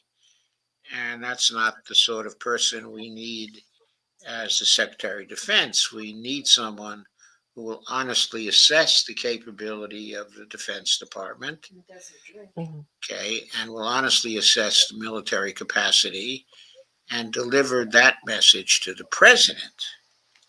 I personally think that Trump would have done a lot better to appoint Tulsi Gabbard as the Secretary of Defense. I think that she would be far more honest than Hegseth. I do like her for Director of National Intelligence also. I think, that will be a good appointment. But there were some good people in his orbit he could have appointed, to these positions. And it's discouraging that he's nominated the people that he's nominated, that Pepe so colorfully referred to as the Zionist Ring of Fire. That was, I don't think I'll ever forget that analogy. That was funny. Okay, so let us go on to our final topic. And since I did most of the interpreting of the videos, would you like to read the final article, Dee? Okay, sure. Okay, so let me bring that up. It's the final topic, which is to Hangzhou. That was all I could fit in there within the limits of the 100 characters you have to state the topics. But you'll see the full topic is from the title of this, and it's China's DeepSeek AI moves the capital of tech from Palo Alto to Hangzhou, China. So that's what that was supposed to symbolize. Okay, so this is a Mike Whitney article. And if you'd like to go on, okay, that's certainly a lovely photo there. Yes, sir. Okay, anyway, Well, here it is. in a matter of days, the news of China's AI sensation DeepSeek R1 has gone from a gentle breeze to force 5 hurricane. It's clear now that no one in Silicon Valley or Washington, D.C. had the slightest idea that their world was about to be turned upside down by an innovative new product that would shift the geopolitical plates further up eastward. But that, in fact, is what happened. And it's not simply because DeepSeek's latest version matches or exceeds the performance of America's best model, OpenAI, but because it is cheaper, more accessible, and more transparent. This is AI for everyone, regardless of their station or income, and its sudden emergence from out of the blue has cast doubts on the ability of Western tech giants to anticipate the capability of their competitors or to lead an industry that is essential for Washington to preserve its ever loosening grip on global power. Here's a brief recap from VentureBeat. Okay, before we get to the recap, I do want to make a comment here. Okay, that comment is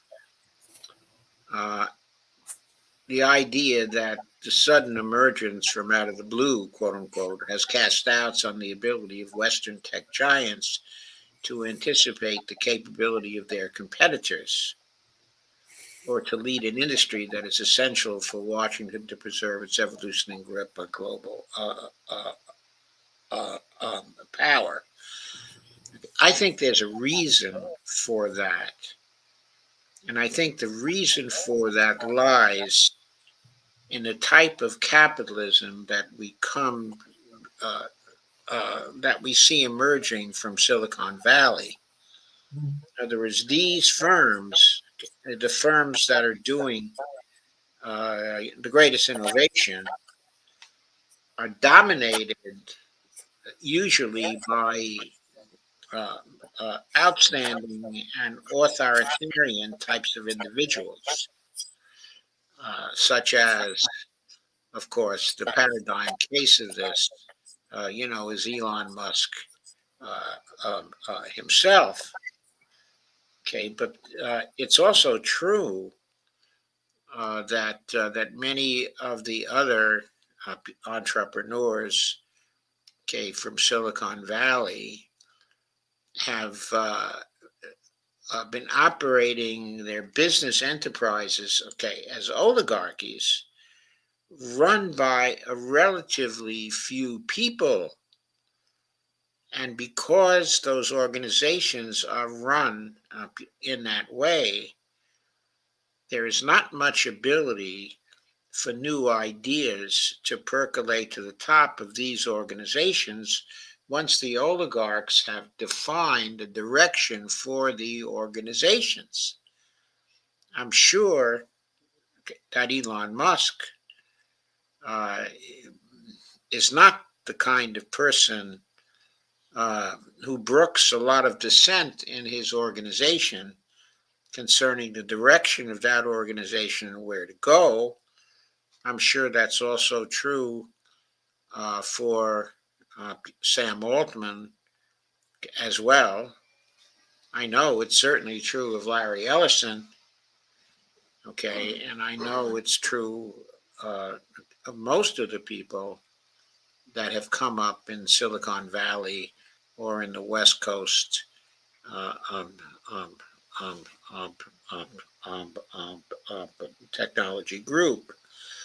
Also, I think there's a tendency in those organizations to want to embrace technology that is with very high profit margins and that emphasizes the proprietary nature of the technology so they can make the most money.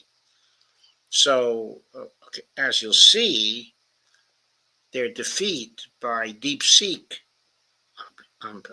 R1 resulted in part from the people who developed DeepSeek R1 following an entirely different philosophy than that which emerges from Silicon Valley.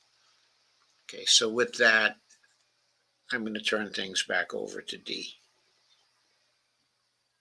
Okay. Thanks to the release of DeepSeek 1, a new large language model that performs, quote, reasoning similar to OpenAI's current best available Model 1, taking multiple seconds or minutes to answer hard questions and solve complex problems as it reflects on its own analysis in a step-by-step or chain of thought fashion. Not only that, but DeepSeek R1 scored as high or higher than OpenAI's WWIII on a variety of third-party benchmarks and was reportedly trained at a fraction of the cost, with far fewer graphic processing units (GPU) under a strict embargo imposed by the U.S. OpenAI's home firm, Turf. But unlike 01, which is available only to paying ChatGPT subscribers of the Plus tier, $20 per month, and more expensive tiers such as Pro at $200 per month, DeepSeek R1 was released as a fully open source model, which also explains why it has quickly rocketed up the charts of AI code sharing community. Hugging Face's most downloaded and active models. Why everyone in AI is freaking out about DeepSeek, VentureBeat. Okay, that was the source of this quote, okay, that Dee just read. Okay. Quote, freaking out is probably the understatement of the century. Silicon Valley is in a full-blown emotional meltdown, and the path forward is far from certain. As we will see further along, Western tech mandarins are going to have to return to square one and modify their approach to the new reality. In short, the agenda is being set by people with different priorities, values, and beliefs who live 10,000 miles away. They do not ascribe to the idea that advances in technology should reinforce police state surveillance or other repressive forms of social control, as they do in the West. Their vision of the future is altogether different, but invariably optimistic. Okay, so this is happening in the context of what we often like to refer to here as communist China. So these people are developing inside of communist China this radical democratizing form, okay, of AI. Yeah. And you wonder why this was not something that was developed in the so-called democracy itself, specifically the US. Could it Uh-huh. possibly be that the capitalist nature of the motivation here in the United States is responsible for the fact that we're not getting a democratizing form of AI, but advances in technology that are reinforcing police state surveillance or other repressive forms of social control, to quote the article. Anyway, please go on, Dee. Did you notice that, quote, DeepSeek R1 scored as high or higher than OpenAI's 01 while under a strict embargo imposed by the US? In other words, these Chinese whiz kids created their cutting-edge version with one hand tied behind their back. They shrugged off Washington's onerous sanctions and beat Uncle Sam at its own game, which is quite an accomplishment. Forbes' U.S. export controls on advanced semiconductors were intended to slow China's AI progress, but they may have inadvertently spurred innovation. Here's more. Yes, Yeah, that last statement was in quotes yeah. from Forbes, and it was a conservative statement because clearly it's not may have inadvertently spurred innovation, it's inadvertently spurred innovation, period. End of story. That's true. Thanks to the fact that it is fully open source, people have already fine-tuned and trained many multiple variations of the model for different task-specific purposes, such as making it small enough to run on a mobile device or combining it with other open source models. Even if you want to use it for development purposes, DeepSeek's API costs are more than 90% cheaper than the equivalent 01 model from OpenAI. Why everyone in AI is freaking out about DeepSeek VentureBeat. And And it here's said, a quote, okay, from Uh, um, yeah, from Mark. Andreas Hayes is a venture capitalist, but of course is best known as the original developer of Netscape. Uh, okay, so his tweet says DeepSeek R1 is one of the most amazing and impressive breakthroughs I've ever seen, and is open source, a profound gift to the world. Okay, Mm-hmm. so Andreasen here is expressing some of his old style kind, okay, of idealism, which was behind the development of Netscape itself. Mm-hmm. Please go on, D. Yep. Cheaper, more adaptable, or more transparent. Is there more? There is. Most impressively of all, you don't even need to be a software engineer to use it. DeepSeek has a free website and mobile app, even for US users, with an R1 powered chatbot interface very similar to OpenAI's ChatGPT, except, once again, DeepSeek undercut or mugged OpenAI by connecting this powerful reasoning model to web search, something OpenAI hasn't yet done. And then again, why everyone in AI is freaking out about DeepSeek. Is the author right? Are the tech honchos and their money bag allies, quote, freaking out over DeepSeek, or do they see it as a minor glitch on the road to AI supremacy? Here's how he answers that question. A message posted to Blind has been making the rounds suggesting Meta is in crisis over the success of DeepSeek because of how quickly it surpassed Meta's own efforts to be the king of open source AI with its Llama models. And then Meta Geni org in panic mode. It started with DeepSeek v3, which rendered the Llama 4 already behind in benchmarks. And an insult to injury was the unknown Chinese company with 5.5 million training budget. I assume Engineers, 5.5 million is in dollars, but maybe yeah, it's not. Maybe it's in yuan, which would be a lot less than dollars anyway. yeah.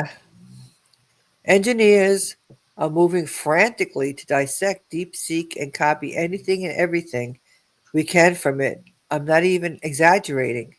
Management is worried about justifying the massive cost of Gen AI org. How would they face the leadership when every single leader of Gen AI is making more than what it costed to train DeepSeek v3 entirely? And we have dozens of such leaders. DeepSeek R1 made things even scarier. I can't even reveal confidential info. I'll be soon public anyways.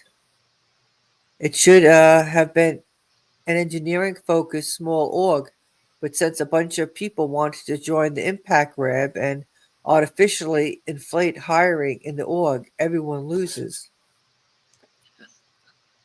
It sounds like a lot of people are very concerned, and for good reason. DeepSeek is a nuclear bomb detonated in the heart of Silicon Valley. It is a straight up challenge to America's de facto royal family of tech, Brahmins who thought their reign would last forever.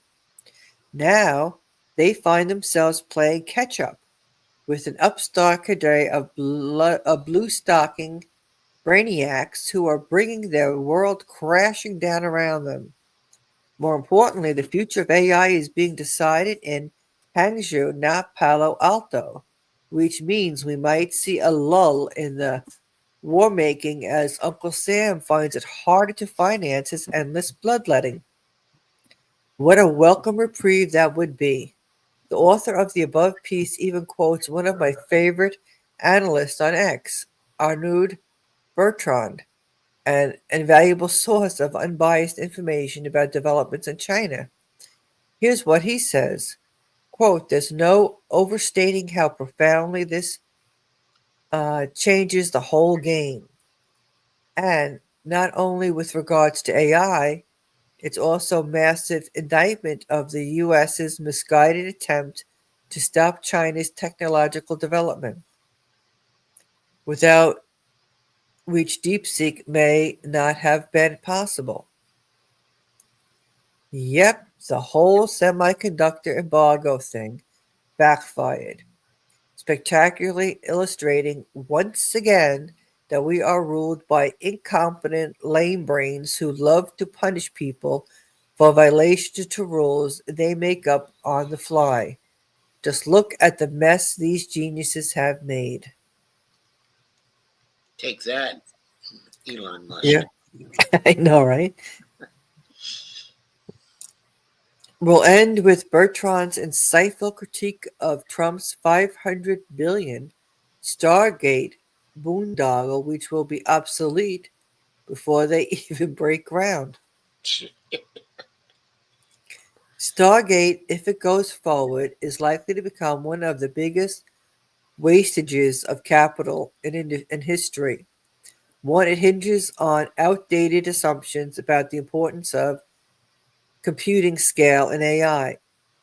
The bigger compute equals better AI dogma, which DeepSeek just proved is wrong.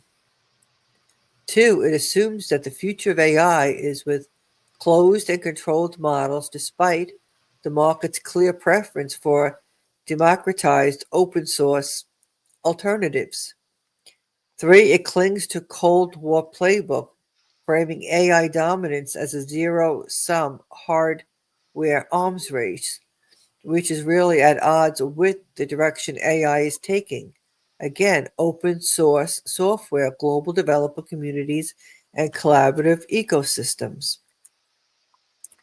Four, it bets the farm on OpenAI, a company plagued by governance issues and a business model that's seriously challenged DeepSeek's 30 times cost advantage. It should say challenged by Yeah, 30 times cost advantage. in short, it's like building a $500 billion digital magnet line, a very expensive monument to obsolete and misguided assumptions. This open AI, by extension, the US fighting the last war. Arnaud Bertrand. Yep. Okay, I wanted to interject here. Okay, the reference, okay, is to the Maginot Line of the Okay. First World War.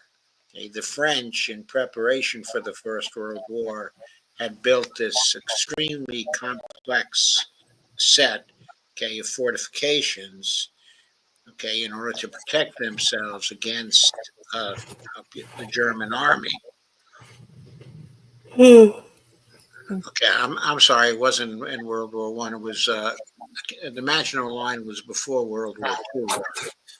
Okay, but essentially what happened is that when the German army attacked, they went around the Maginot Line into Belgium. Okay, and then they went behind, okay, the Maginot Line. They destroyed the whole thing, and they conquered France. So the reference here is, of course, to the Maginot Line, which was uh, uh, a very expensive sort of monument to obsolete and misguided assumptions, because the assumptions of the Maginot Line was that Second World War was going to be like the First World War. It was going to be a war of attrition and trench warfare, and the Maginot Line was built to counter that. But instead, what the Nazis did in the Second World War is they introduced the idea, mobile war, okay, and blitzkrieg that completely went around, the Maginot Line. So, okay, going on with the article, D. Yes. Or, as Jim Fan said, the future of AI is democratization. It's the tide of history that we should surf on, not swim against. Indeed, it is. Yes. And then there's a picture of the Kuno Ichi fantasy, but you are Mulan, the legendary um, um, but Chinese warrior. This, of course, extremely beautiful Chinese woman, uh, supposedly entirely invincible in war, at least in the Kuno Ichi fantasy. So the article ends, okay, with that. Very funny. Okay, so that is a really interesting piece. Now, it follows on the piece I went over on Thursday night, which is referenced at the bottom. So if you go back to Thursday's show, I went through the first piece, which is here. And the title of that is China's Deep Seek Bombshell Rocks Trump's 500B AI boondoggle. So Mike Whitney also wrote that, and that covers, how DeepSeek, almost at the same time that Trump came out with his big announcement of the $500 billion project over 10 years, okay, the Stargate project, and that piece explains why that project is made obsolete by DeepSeek R1. Okay, so you should read that if you want to get that in detail, or go back to my live stream on Thursday night and go through it with me, where I make lots of comments. So let us go back to your commentary. Sandy Degg says, have a good night, everyone. Okay, you have a good night, Sandy. Okay, as well. And thank you for coming. And do you have any closing comments, Dee? No, I don't. You had, it was a really good show. I'm sorry, say that again. I was going to say it was been Friday, and it was good. Thank you. Okay, so that's what we have for tonight. Will you be back tomorrow, Dee? I'm not too sure. Are you available if I do? If you come back tomorrow, I will join you tomorrow night, but probably, it will be late because, let's see, there's a birthday party here in the afternoon. And after the birthday party, there's,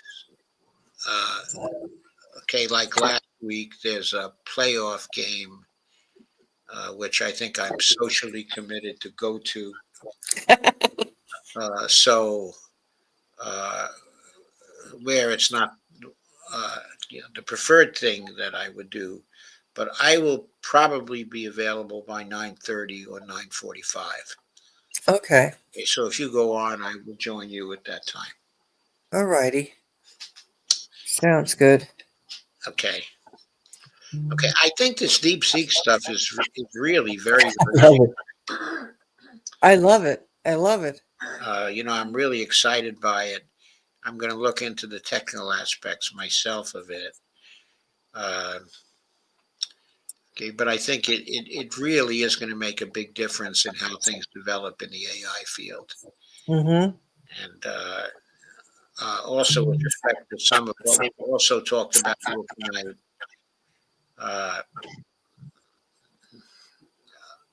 well, I think what Trump is doing on the domestic side, okay, is really promises to make it very difficult for all of us over a period of time. he may be in the process with some false starts and other difficulties, but he may be in the process of saving our behinds when it comes to the end of the Ukraine war and making peace, okay, in West Asia. And if he is successful in doing that, he will be due a tremendous amount of credit because those things are the highest priority of all. I mean, Yes. genocide in West Asia, ending the risk of nuclear war. Right now, those are the highest priorities, okay, of everything. And if he does that, even if we have to fight him for the rest of his term, uh, uh, uh, to limit the other damage he will do, then we'll be able to say that uh, uh, the overall thing he did was good because it saved us all from an early annihilation. Yes. And that is very, very important. So, okay. So I guess that's all I have for tonight. And I think that's all you have too, right? Yes. And I was going to say, we talk about domestic front. Okay, so until tomorrow, everybody have a wonderful time. And hopefully we'll see you tomorrow night. Okay. Huh? And a safe night. Yes. Have a Good safe. night. Yes. Okay. Good night, everybody. Good night, Dee.